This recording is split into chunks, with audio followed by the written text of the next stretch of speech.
Love this podcast? Support it and sponsor today. Simply head to AuscastNetwork.com for details. Bank of the West is offering the 1% for the Planet checking account. It gives back 1% of the account's net revenue to the Planet at no cost to you. There's no monthly service charge with any deposit per statement, and there's no minimum balance required. The 1% for the Planet checking account, only from Bank of the West. Learn more at bankofthewest.com/1%. Additional conditions apply. Member FDIC. The Bachelorette and Friends. From first love to happy ever after. What's that? From dating to dick pics. Oh my. Oh no! The Bachelorette and Friends.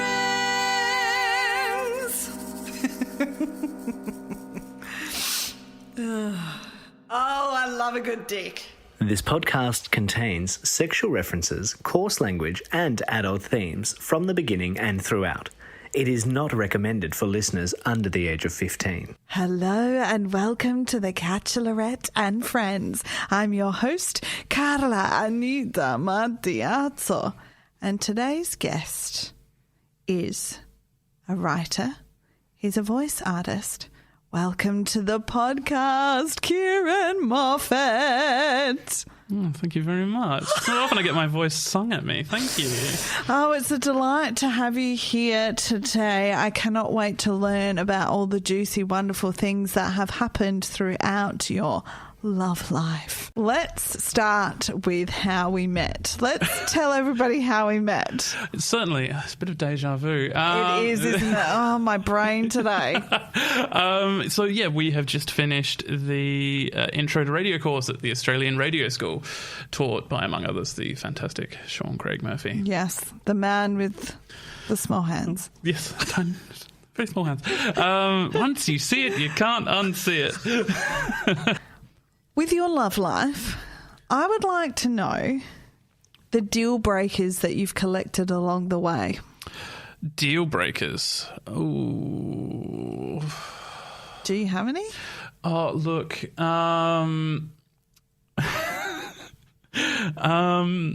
Look, there are some personal things that, you know, I've taken on board.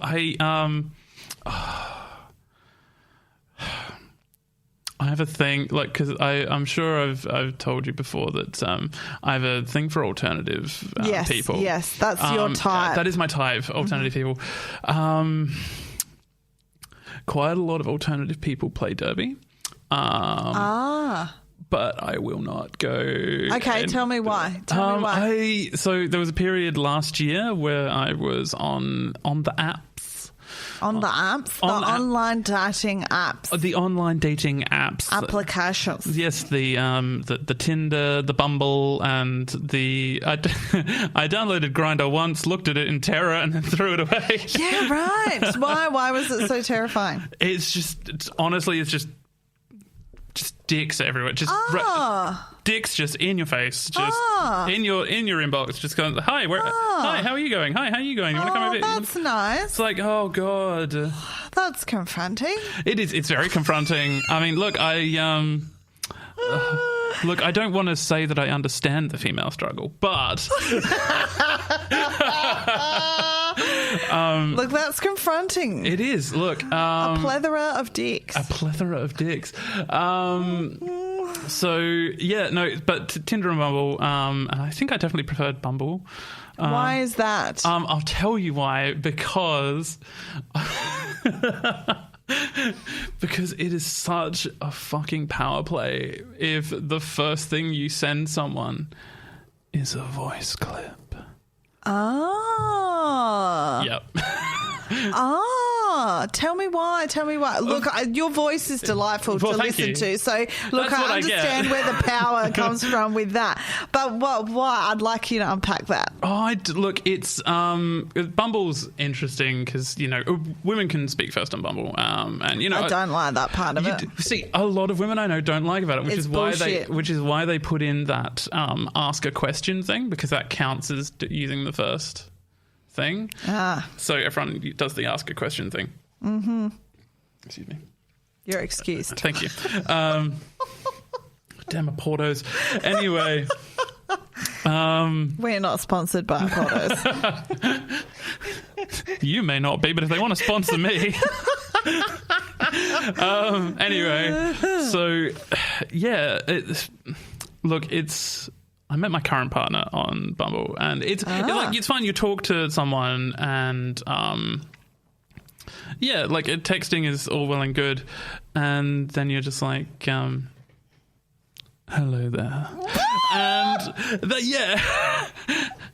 instantly the responses you start getting.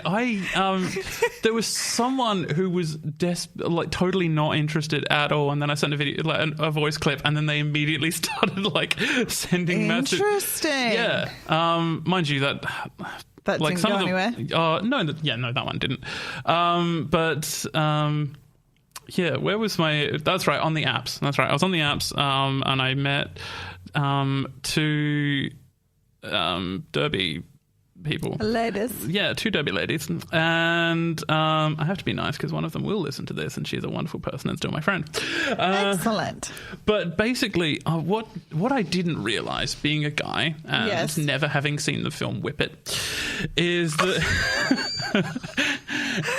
that if you play Derby, you know every single other person who plays Derby.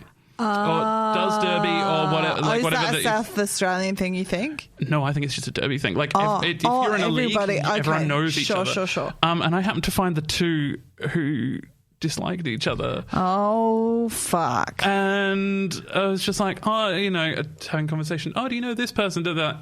Yeah. I'm like, oh, no. I didn't mean to get into the middle of this. No, we don't need that. So, one of my dearest friends, my ex-boss, she was in Derby for a very long time, and she describes it as a cult. Once you're in there, it's very that centric, which I'm sure, if you've got a hobby that you love that much, that's great. Yeah. Look, the people are lovely, but when you get in the middle of a beef... I was very intimidated. Internet dating is a weird thing. Look, I agree.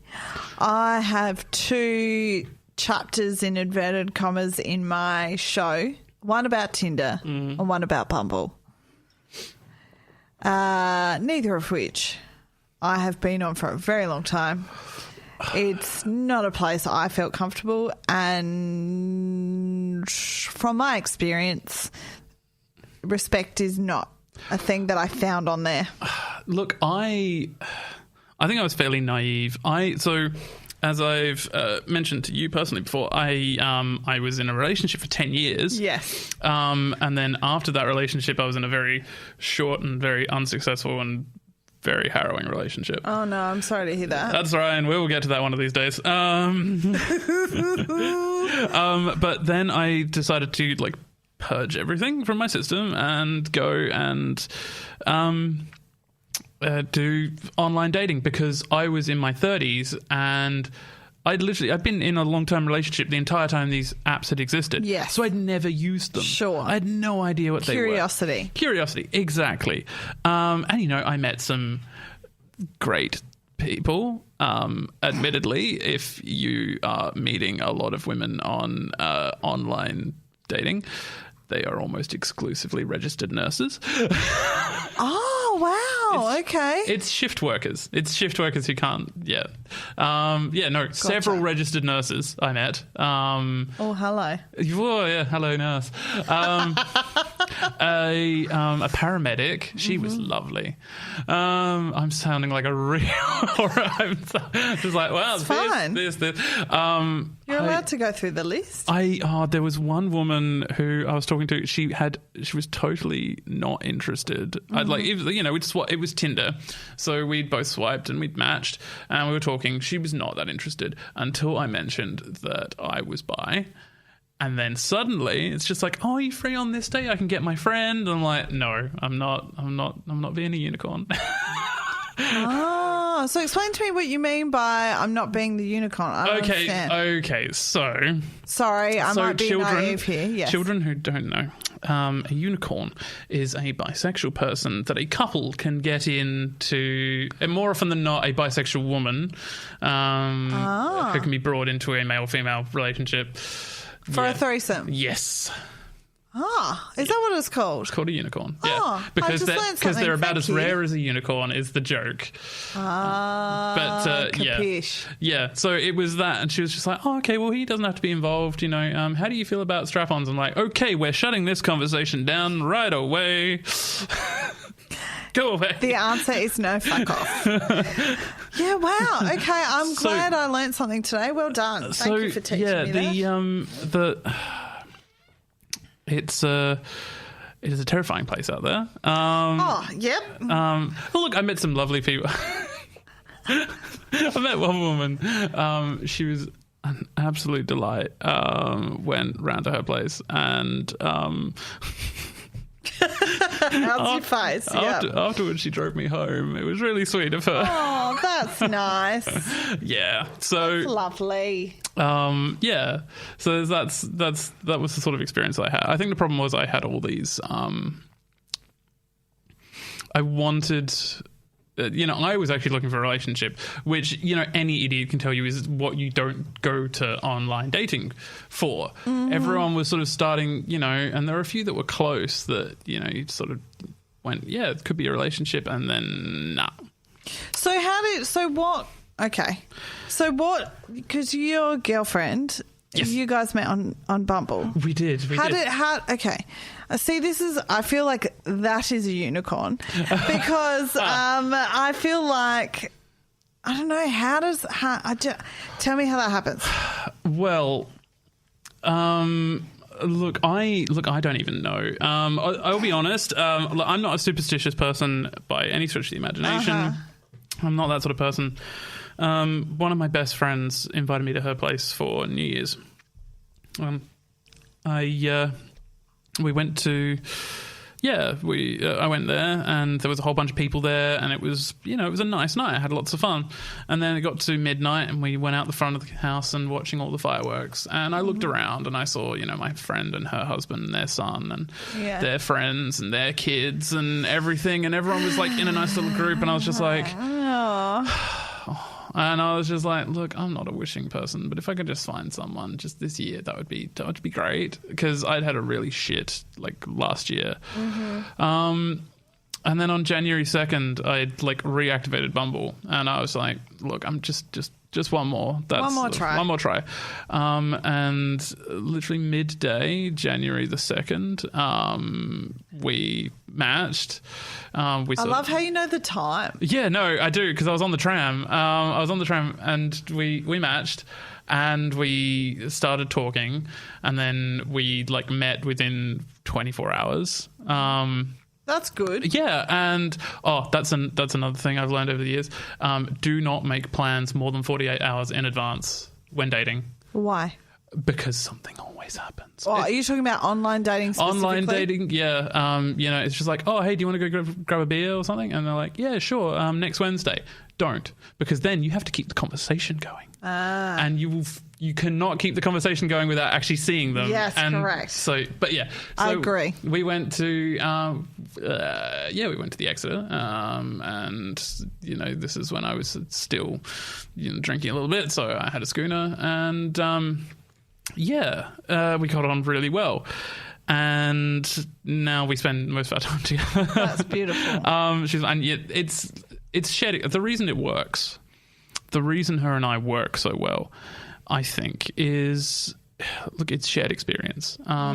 She's bisexual too, and she has mental health issues, yes, neurodivergent, and so we share a lot of common ground. So we're able to have conversations about things and be open, and it's freeing. It's the first relationship I've ever had where I've been able to talk about things without fear of recriminations.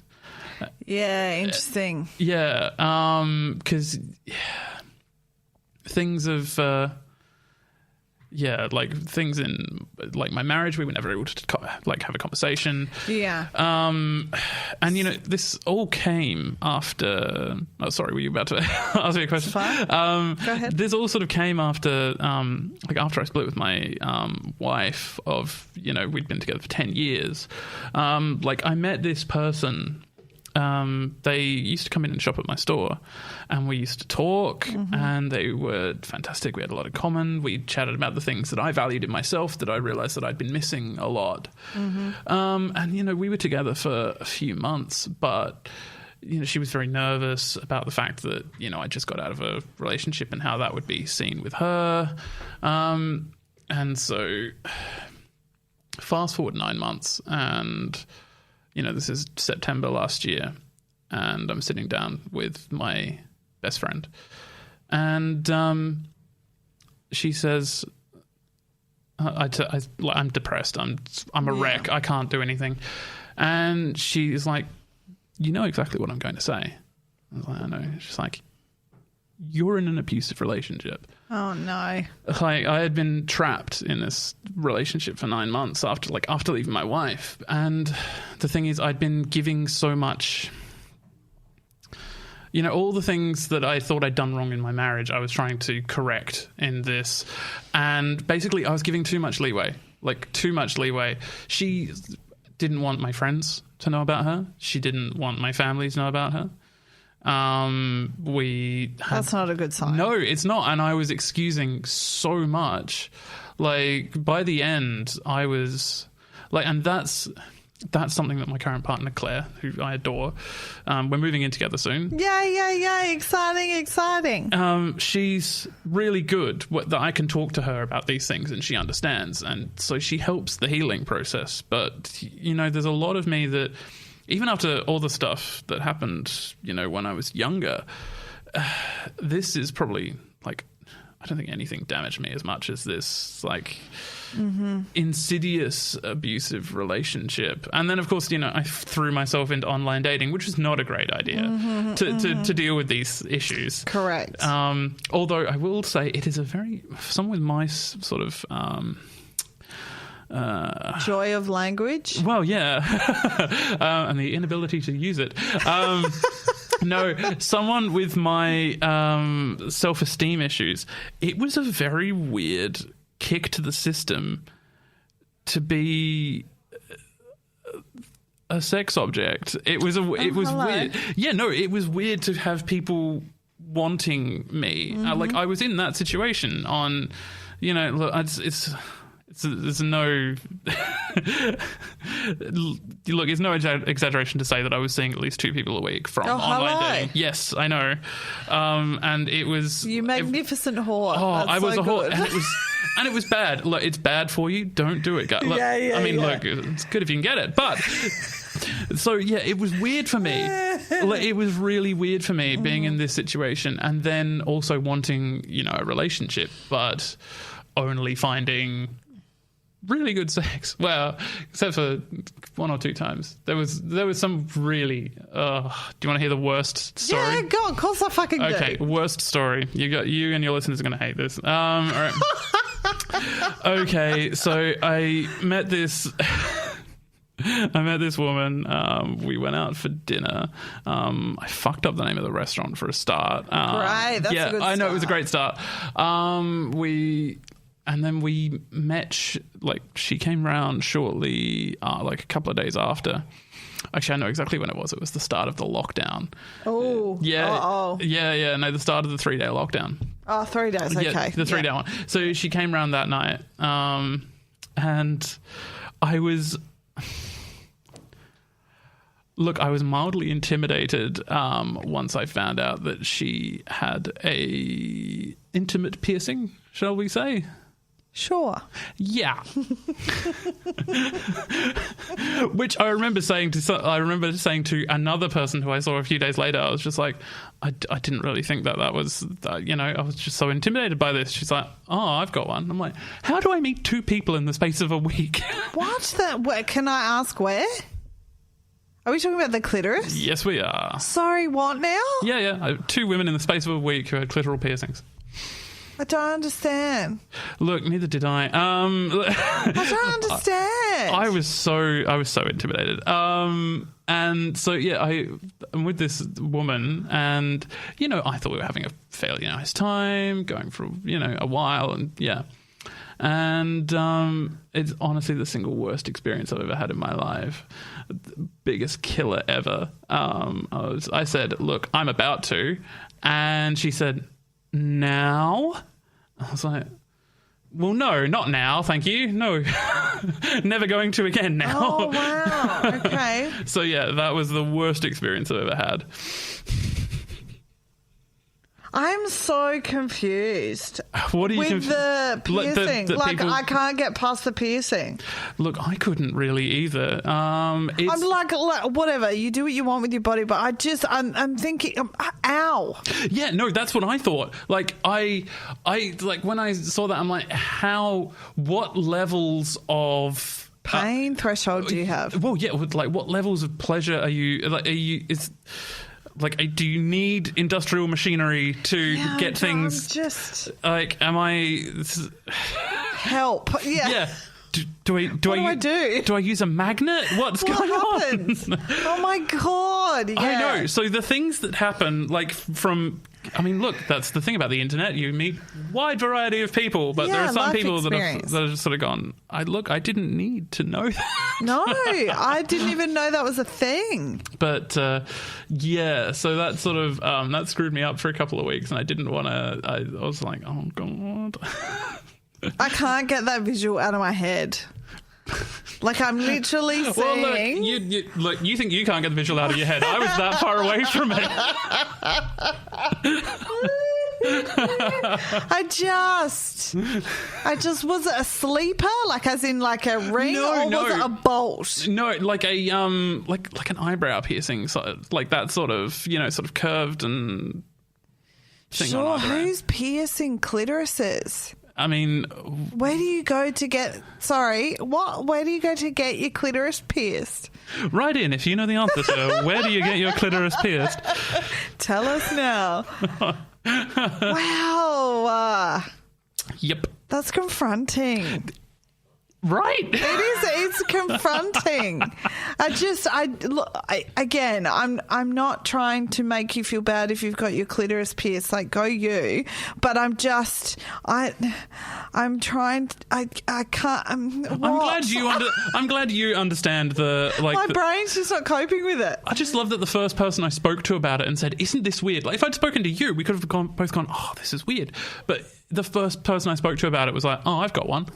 What? What do you mean? I don't understand. Why are people going around getting these things? Look, I never had any, industrial piercings or anything, but I used to have like rings all down my ears. Yeah, and, right. My eyebrow got ripped out. Oh, that's nice.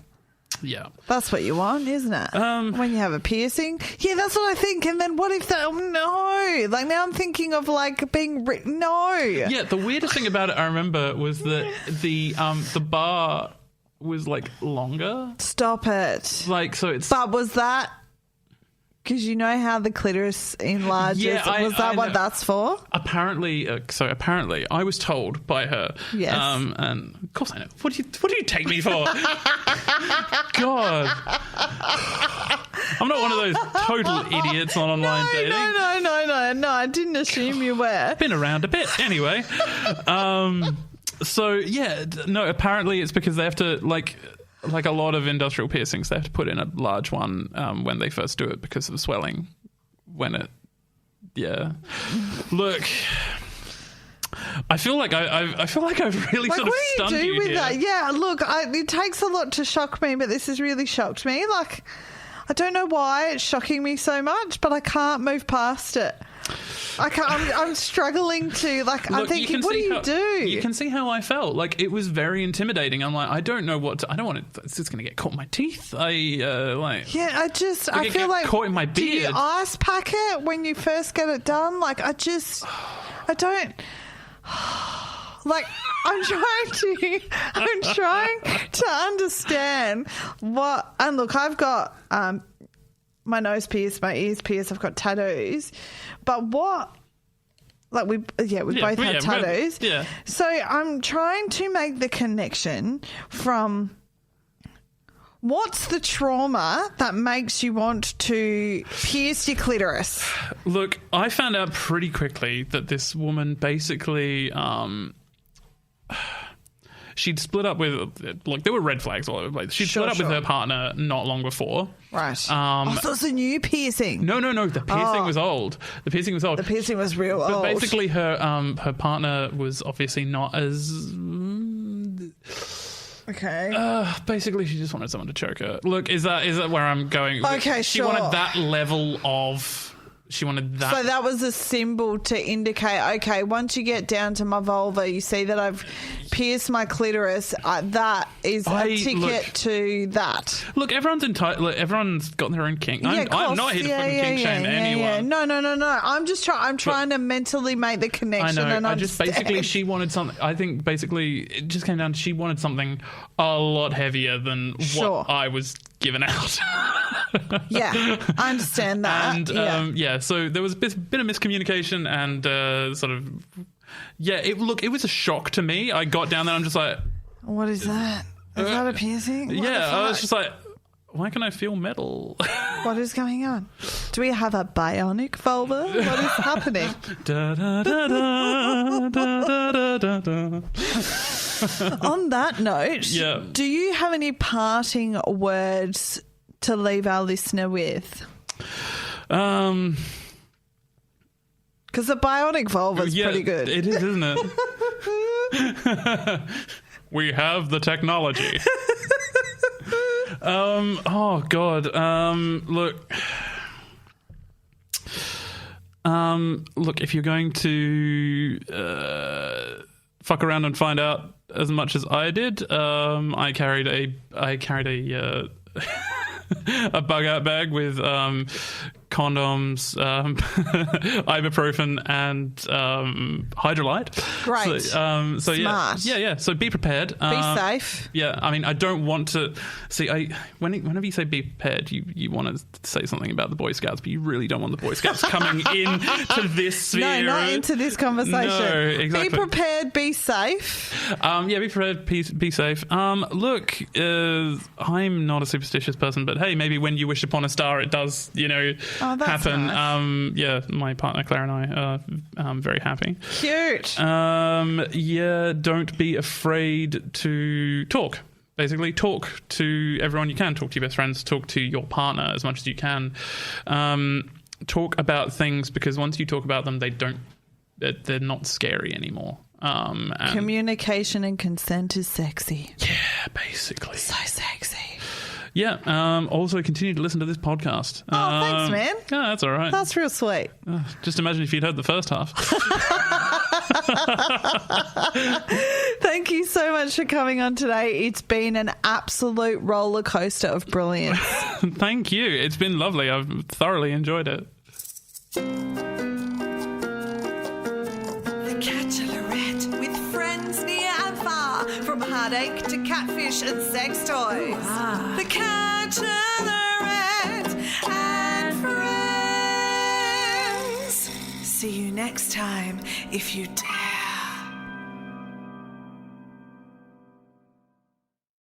Bank of the West is offering the 1% for the Planet checking account. It gives back 1% of the account's net revenue to the planet at no cost to you. There's no monthly service charge with any deposit per statement, and there's no minimum balance required. The 1% for the Planet checking account, only from Bank of the West. Learn more at bankofthewest.com/1%. Additional conditions apply. Member FDIC. Love this podcast? Support it and sponsor today. Simply head to AuscastNetwork.com for details.